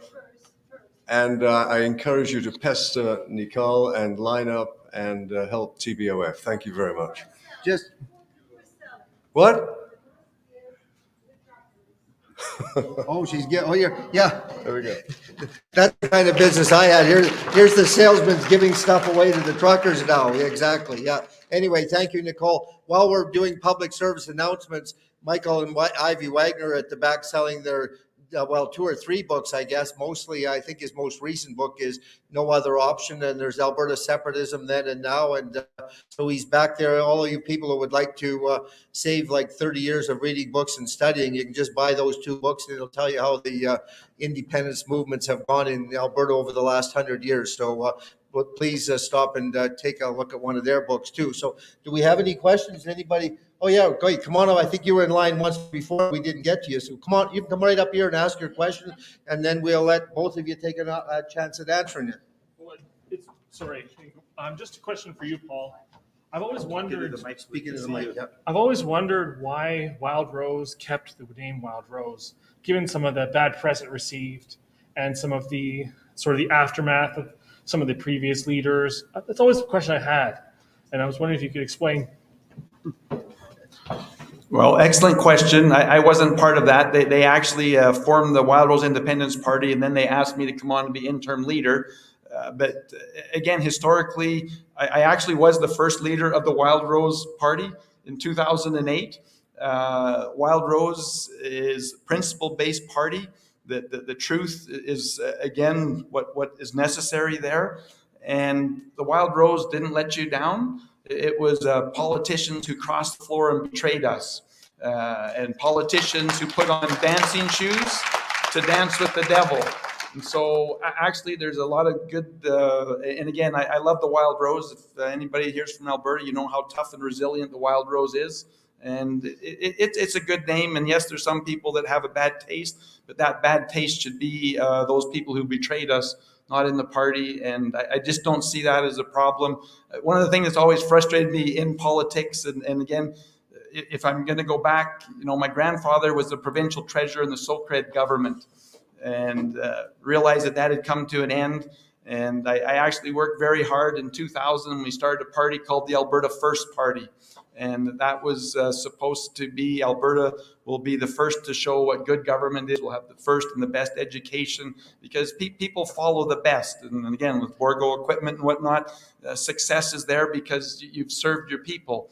But the name, it can be for good or bad. But look what we're representing here, and realize that we haven't been betrayed by Wild Rose. We're betrayed by individuals, and we'll go forward with that. But hope that answers your question. Joseph, I don't think you were here this morning when I mentioned this, but at our last conference, I'm not sure if it was, I think it was Andrew Lawton said, if you look at our political leadership today, we are increasingly being governed by people who have never studied anything in their life except how to get elected. And I mentioned I went to university, and I think I'm the same age as you when I'm listening to your stories. And but in any event, in 1969, one of the popular books going around America was Famine 1975.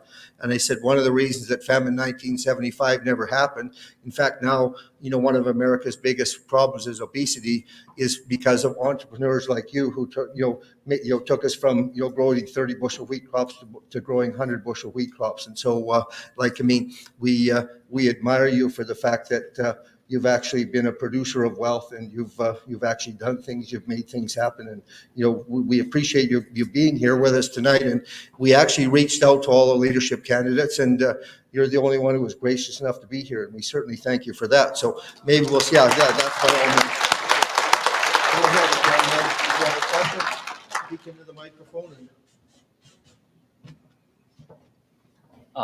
Hello, Joseph. Thank you very much for visiting Calgary, even though we had extremely heavy snow this morning.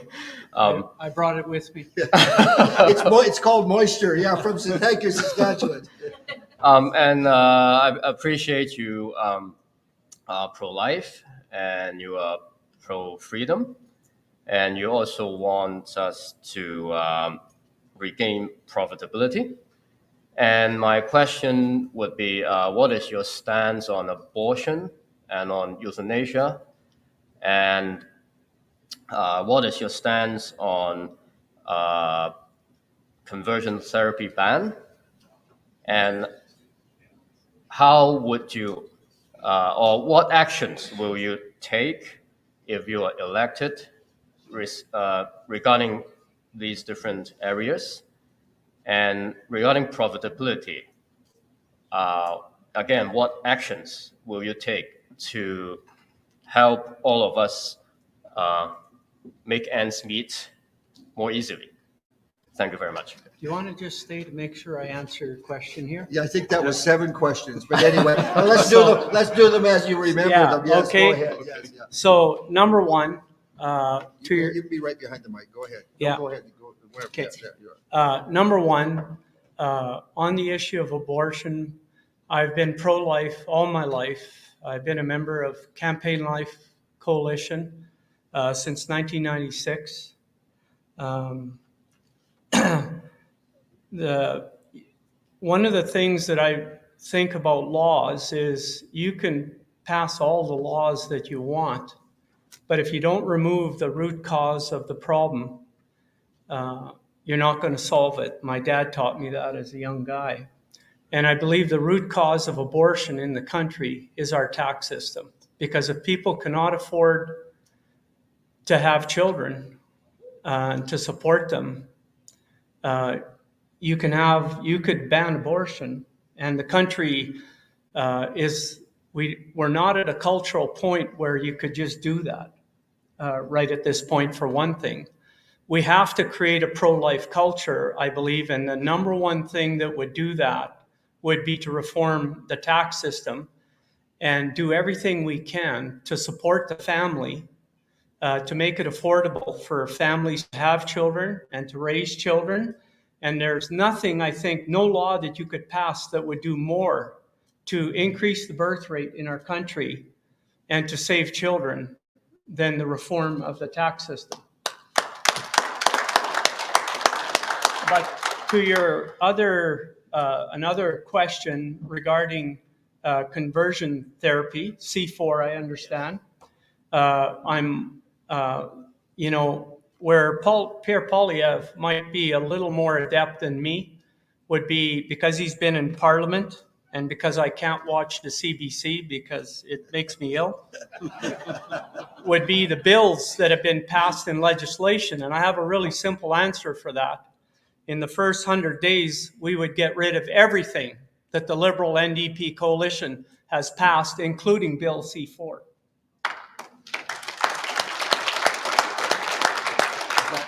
Can you live without it? There was one on euthanasia too, but that's sort of the same. Well, that kind of goes with pro-life. Yes. I'm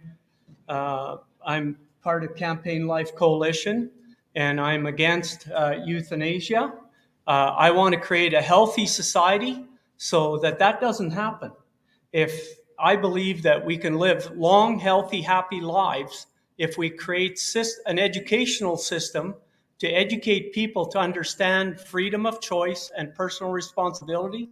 And if we create a tax system where everybody can afford a healthy diet and lifestyle, remove the stress on our society by the insane systems of government that we have today, we've created tremendous stress on our society so that people want to leave, that people commit suicide. And so we have to create systems that are in alignment with God loves truth, freedom, and justice. And if we do that, we'll get rid of 90% of the problems that we have today. So that would be, I'm not in favor of euthanasia, period. Yeah. Fair enough. Thank you. Go ahead, Troy. Come on up.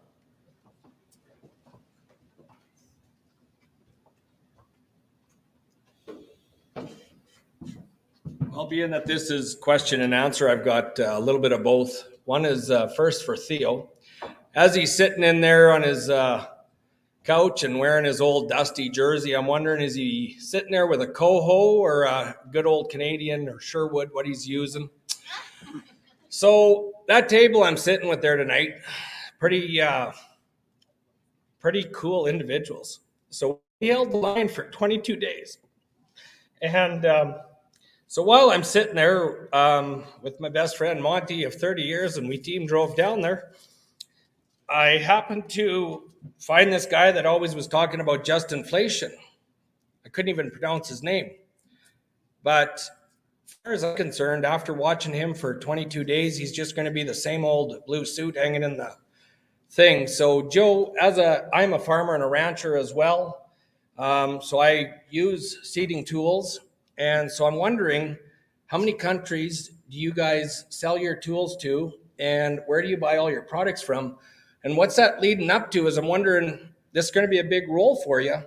So how confident are you going to be to lead Canada in the world trades as well? Good question. Ryan, do you know how many countries we sell our tillage tools to?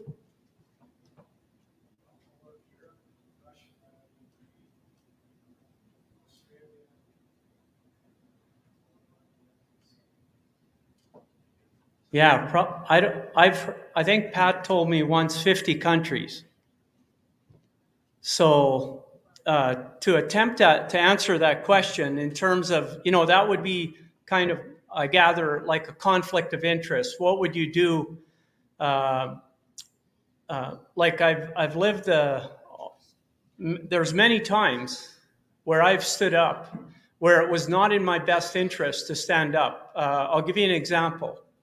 In 2006, when the high water mark, we started having flooding in our area of Saskatchewan, and I think many parts of Western Canada experienced flooding. In the St. Brew area, we have a lake called Lake Lenore, and there's two parts to it, St. Brew Lake, right on the edge of the community. And it's a 20,000 acre lake. And from 2006 to 2008, for the first time in about 80 years, the two lakes joined, the little lake near St. Brew and the big lake. And what was happening in our area is that for decades, there had been illegal and unnatural drainage taking place where some farmers were draining huge water bodies into two big salt lakes that were south of our big lake, into draining fresh water into saltwater lakes. And those saltwater lakes rose up over decades of illegal drainage, and they began to drain into our lake, into Lake Lenore. And it was salt water at very high levels, 15 to 20,000 parts per million.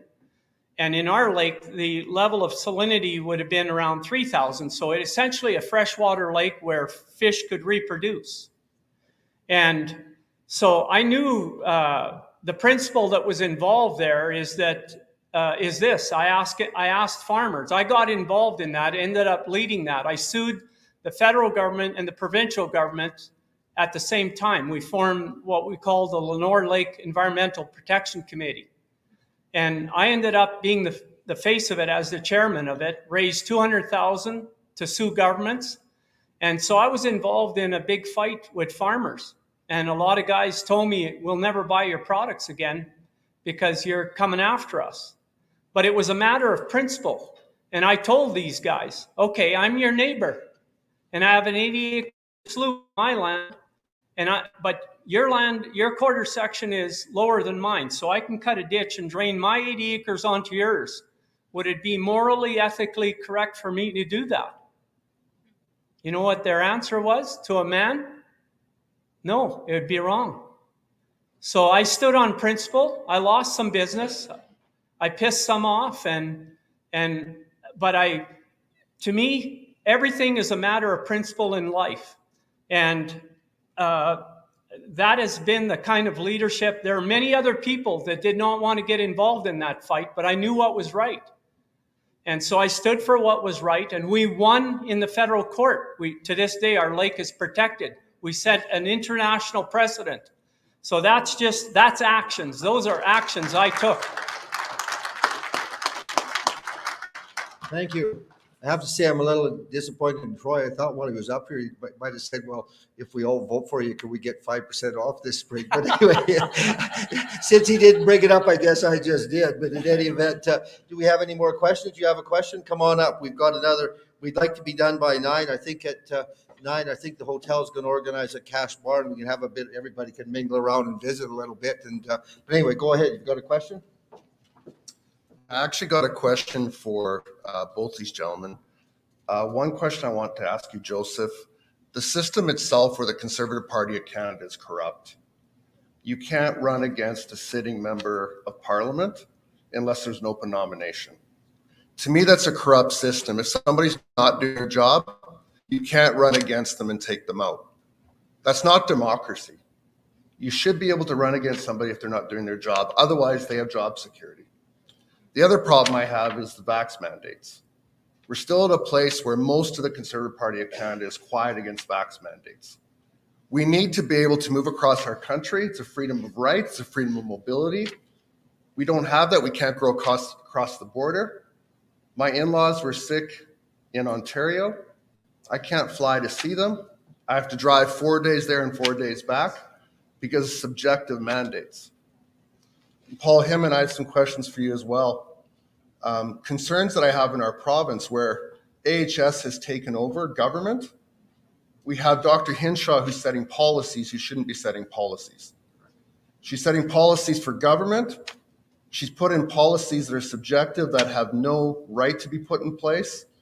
We have a pastor in Calgary here that is still being treated unfairly, that is still under lock and key.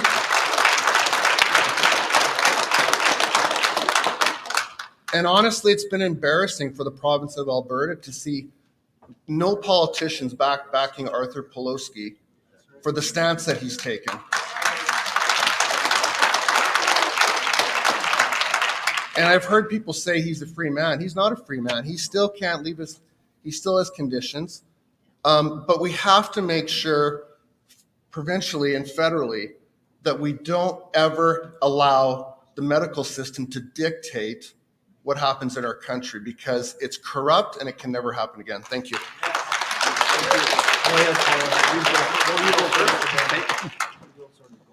Thanks for those questions. Absolutely.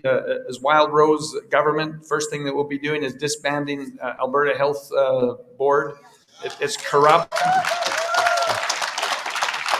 I think we still have 11 of the 13, if not 12. Well, I guess we got rid of one. So 10 that were appointed by the NDP government. Central government doesn't work. Centralized bureaucracy doesn't work. We need to turn our healthcare system right upside down. Right now we have what we call global funding. Hospital gets $1 billion to operate. The hospital administrator looks at every doctor, every nurse, every patient, every facility worker as an expense. It's crazy. We need to actually have the funding follow the service that's being provided to the individuals who need it. And if Medicine Hat has a demand for something there, and the administrator says, "Well, no, we're sending too many people to Calgary," they're getting paid.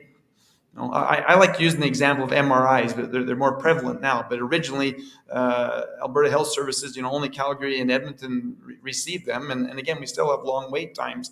But if they're paying $750 to provide an MRI service, they should be able to say, you know what, we have enough people here that we need it. And again, we need individual hospitals and administrators to look at what's needed in their area and provide it.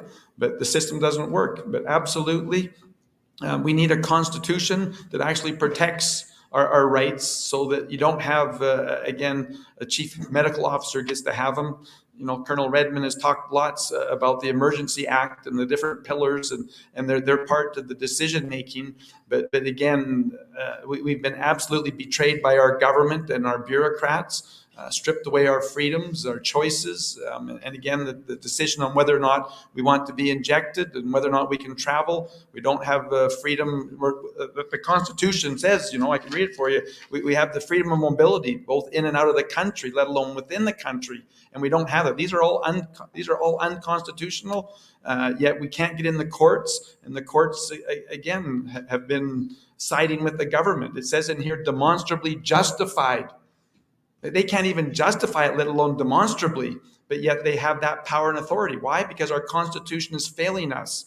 We have that caveat in there, and it's wrong. In a sovereign Alberta, we'll have a Constitution that there isn't any what ifs or, you know, however this or demonstrably justified. Those rights are inalienable, and they'll be protected always for every Albertan, not just the ones that we think are important, the greater majority. Whether you're vaxxed or unvaxxed, it'll do every Albertan. And that's what we need, a constitution that recognizes each and every individual, and not one that's divisive in what it is. But we need freedom of mobility. We've been let down, and absolutely there would be no chief medical officer who's appointed who's going to be making the decisions for the province, let alone for an individual Albertan who decides whether or not the risks are above and beyond what they're willing to take. We need that freedom of choice. The autonomy of our body, all of those things will be protected in a Wild Rose sovereign Alberta. Thanks for the question. Thank you, Paul. Do you still remember your question? Yeah. You do? Good. Well, okay, good. Well, I could have asked him back up yet. Carry on.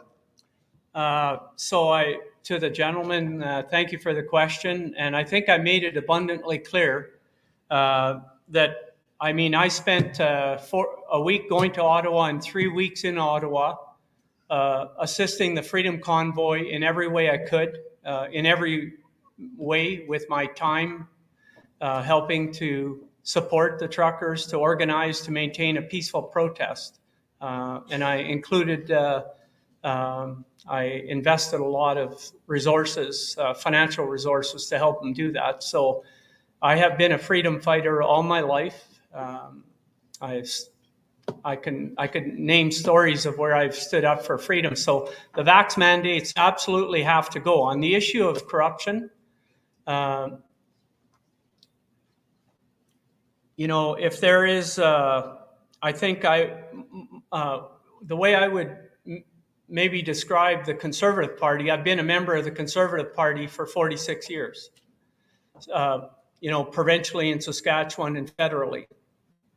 And I feel, this is my own humble opinion on this, I believe what's been missing is that not enough honest, truth-seeking, principled people have been stepping up at every level, whether it's school boards or provincial governments, federal governments. That is what to me is missing in this country, is honest, truth-seeking people that cannot be corrupted.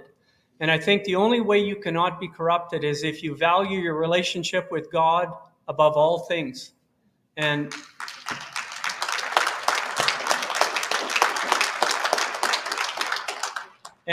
also not only your relationship with God, but also that you value love more than money, more than power, that you value truth more than money, more than power. When I say my values are God, love, truth, freedom, and justice, or God loves truth, freedom, and justice, I live that, and I don't believe that it would be possible for them to corrupt me. I have been speaking truth. When I was interviewed by the Conservative Party election committee. It was a tough interview, and I did not give ground, and I have a witness to that. And I was pleasantly surprised. I was very impressed, actually. There were people of integrity on that leadership election committee. And through this whole process, I have hope. I'm an optimist. We cannot give up hope. We have to, it's up to us, the honest, truth-seeking people, to stand up. Just a quick short joke, there was this guy that was complaining to God, that the world was going to hell in a handbasket. And he said to God, why don't you do something about this? And God said, I already did. That's why I created you. Thank you, Joseph. Sir, your turn. Your turn. Go ahead. Hi, thank you. You're welcome. Thank you. Hi, Paul. How are you doing? So he spoke at some of the rallies, the Walk for Freedom rallies. We started putting these rallies together back in August 2020, which I'm sure a lot of you came to. The question that I have is actually based on my understanding of really what's going on in the world from a political standpoint. I ran in a federal election back in 2011 when I first moved here from Alberta, or from BC, I mean, coming to Alberta. And what happened was, when I ran in the election, I was running just to promote an agenda. And my agenda was to bring information to the vaccine agenda, the GMOs, the chemtrail spraying of our skies, all the things that were real and happening and destroying our children and destroying our food sourcing. Now, when I ran in that election, I debated Ted Menzies, who was the assistant finance minister at the time. Do a lot of you know who Ted Menzies is? Okay, so Ted Menzies was the assistant finance minister in that portfolio. So we did a debate on global television. Now you're in Alberta and you came here to ask a question. And I did ask a question. This is the question, but I'm setting it up, okay? You have to know the premise behind the question. So the way the question goes is this. When I ran in the election and I talked to Ted Menzies after, we went for coffee and we started talking, and he said to me, Brad, you're right about the things I was talking about. And when he said he was right, because I was defending the children, I said, well, if you know I'm right, why don't you do something about it? And you know what he said to me? He said, I can't. I'm a piece of the machine. And what I'm told is I'm giving my talking points. I'm giving a little bit of money for my riding each year. And I'm basically told what to say and do. So my question is to these fellows here, in a system that's totally corrupted, because they put people in power under the World Economic Forum, and if you understand how the Bilderberg Group works, how they set up our leaderships in order to control our country, steal our resources, and take away our rights and freedoms. So when we're standing on this stage talking about political, we have to put that in perspective. And this is an honest question, because I would like, how are you going to deal with it if it's a corrupted system, if the leadership is corrupted, and how they vote and how they get these leaders in place? Because that's something we as Canadians really need to understand that is happening. That's why they got away with the vaccine mandates. Okay, now we've got your question. Thank you very much. I appreciate it. Great. Well, yeah, go ahead. There's a lot of answers in those questions, but The question is the first, yeah, well, no, but You've there's got 3 minutes. 20 solutions for those. First and foremost is that you need to have recall of your elected people. When they're not representing your area, you can sign a petition and you can fire them. We need to actually have free votes. And again, if you have recall, you have free votes. We need to decentralize. The biggest problem that we have when it comes to our taxation system is that it goes to central government. Wild Rose Independent Party, we will reverse that, and we'll be collecting taxes at the local level. If I was to sit down and go over some numbers for you, you'd be shocked at the millions and billions of dollars that are sucked out of our community, and then we can't operate. If the money's already there, we don't need to ask the federal or provincial government for money. It came from our community, it needs to stay in our community, and then you look at the provincial and federal policies that have there, and you send money for the military. But we don't send $50 billion to Ottawa and then beg for some money back for food or whatever else it is. We need to change that. But recall, accountability, collecting the taxes, decentralizing, and again, as leader, I will not be telling and giving talking points to individuals. They will be representing their area, and if they don't, I expect the people from their area to recall them. But we need to decentralize. Central power, central government, central business is not in the best interest of the greater good or the individual.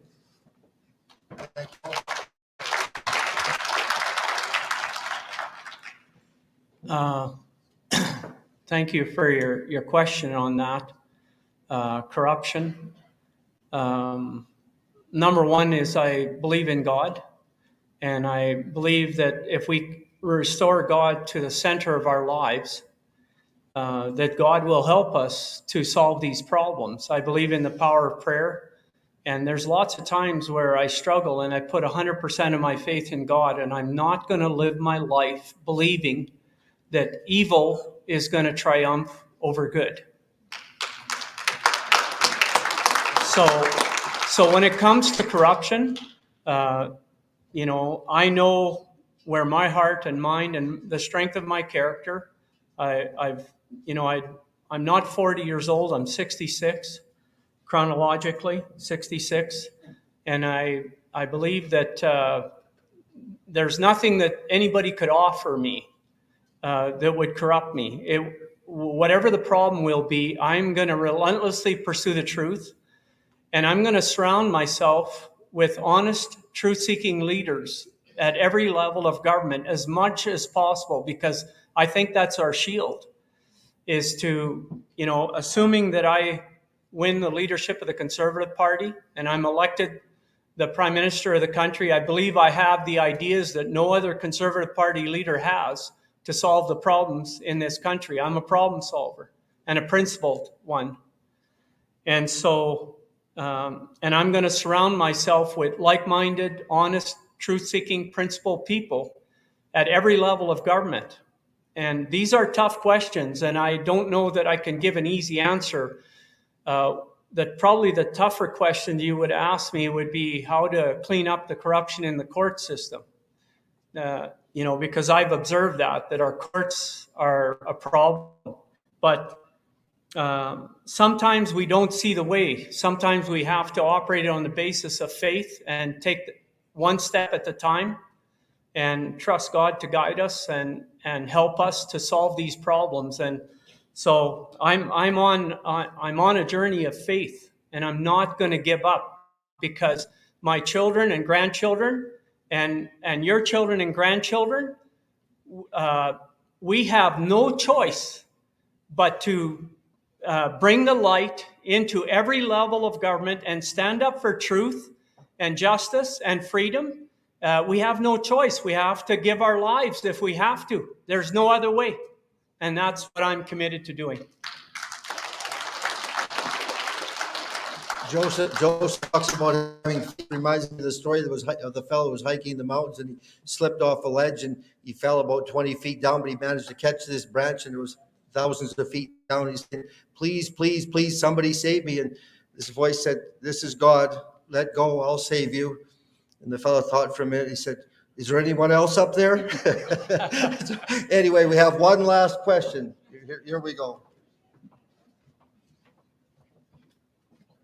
Hi there, my name is Rhonda. I'm actually a member of the Wild Rose Independence Party and the Conservative Party. I think this election that is coming up is vitally important, not only for those of us that are in this room who are citizens of Alberta, but also for the citizens of Canada. So not only do we need to be electing in our next election for the prosperity of Alberta, but we also need to be electing a strong Canada. We need a strong leader in Canada, because if we are able to have a successful referendum for separation, for independence, for Alberta, we are going to need the strongest, most principled, most justified leader in Canada as our trading partner. So my question is to both of these gentlemen, is how is a possible independent Alberta going to be working with Canada? Go ahead. Well, first, if I were invited to debate separation versus creating a unified Canada, and I look forward to being invited to do that sometime. Sure. Yes. Yeah. You know, I understand that every province has the majority of the people in a province. If the majority of Albertans voted for separation, it would be something that the federal, assuming I was elected leader of the Conservative Party and Prime Minister of Canada, it's something that I would have to deal with.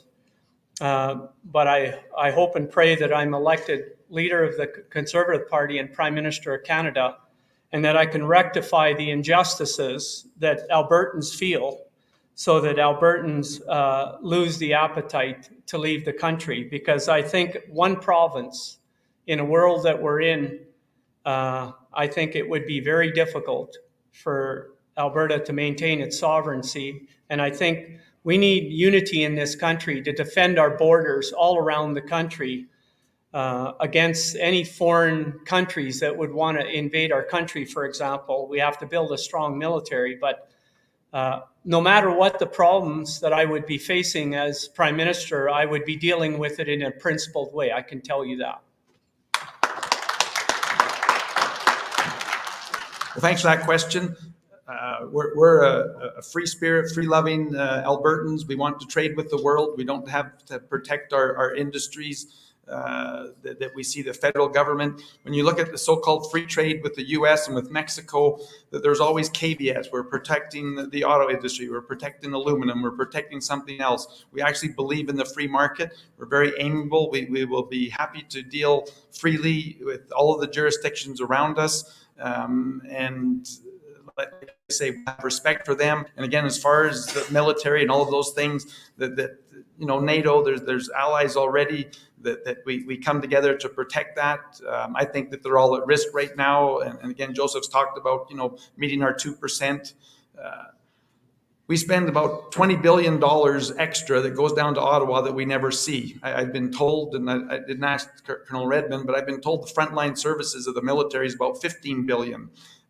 We have some of the best bases in North America here in Alberta, and so we can be a strong and free and protected country. I think we can actually protect it better here than the rest. But we will be a free democratic society that will allow businesses to deal with other nations. But we will be protecting it from communist countries and entities that are actually undermining the free market, not respecting you know, intellectual property and all of those type of things. But I just don't see it a problem. I see this as a great opportunity for people to come to a free and prosperous Alberta, to invest money, to you know, everything from healthcare, you know, medical tourism would be huge. There's no reason why we don't have a Mayo Clinic here in Alberta. Just the opportunities are just limitless in a prosperous and free Alberta that we just can't have with Ottawa making the decisions and their protective attitude and their socialist ideas, and again, using other people's monies to buy votes. We need to be sovereign and free. That example will roll over, and I believe in the domino effect. You know, Saskatchewan and BC, I think, would join us quickly, and Eastern Canada, well, we'll see if they have the desire to change pathways. But I just see Canada and the leadership that we have there and the systems that they have in place. This is the Titanic. We've hit the iceberg. We're taking on debt. We're a sinking ship, and we need to get out. And to think that we can stop the East from their behavior and their tyranny of the majority, it isn't there, but we're happy to deal and provide energy and food and all those things with them. And I just think it'd be exciting, the opportunity that we could have in having new trade partners, and again, the free market here in Alberta. Thanks for the question. I think we've had a wonderful evening. You have a question? Well, be sure you come back to our next conference because we're going to be taking questions at that conference too. But you can come up and ask one quick question. Next year. Next year. But it's got to be a quick question. Okay, quick question. So how do I raise $180,000 in 10 days? Because this guy here, he needs some money raised to keep him in the race. He has all the signatures he needs. My name is Svetlana. I'm a registered nurse from British Columbia. I was terminated from the system because I didn't take the first jab in October. And I since lost my marriage, my family, my children, and my job. So I moved to Alberta because you guys have the pulse and the spirit to get things done. So thank you for having me in Alberta.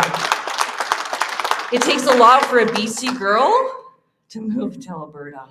I'm going to tell you that. That's the truth. But I couldn't wait to get here, and it's really nice to stay. And Paul, I met Paul tonight for the first time, and I'm excited to hang out and talk with you and see how we can support, Alberta and healthcare. And I support Joseph because he supports the health of Canadians, and he stands up for doing no harm. So I'm wondering how to raise this money in 10 short days, because to keep him in the race to advocate for Canada, how do I do that, Theo? You've got 1 minute. Go Okay, ahead. 1 minute. But I've got a suggestion. But you Okay, go ahead. go- No, you no, go ahead. No, you go ahead. No, go ahead. So there's Ryan and Stephanie and Josh in the back. If anybody's interested in donating to Joe's campaign, please go see those people after the thing. Again, thank you all for being here. We appreciate you, and we look forward to seeing you when this guy is officially in the race. And if you need a loan, we can lend you some money. And in return, we have a Theo Fleury show, May 27th at the Petroleum Club. So if you're feeling inclined of your heart, but you don't have the money, we can help support that as well. So those guys in the back can help you with the finances tonight. Well, I've got an idea. If I could just get a loan, I'd go over there and I'd buy everybody drinks and ask them to vote for you. But in any event, I think we've had a wonderful evening. The cash bar is going to start in about 1 minute. So anybody that has a good idea on how to answer Svetlana's question on how to raise money, you can stop and talk to them. I hope you fellas are going to stay around, like guys and gals, stay around, have a drink with us, visit a little bit. Anybody that has any suggestions on how they might raise some money, you can by all means go and talk to them. If you get to more than 160,000, we're trying to raise some tomorrow too. So keep that in mind. And anyway, I think we've had a wonderful day. Let's give both of our speakers a warm round of applause. And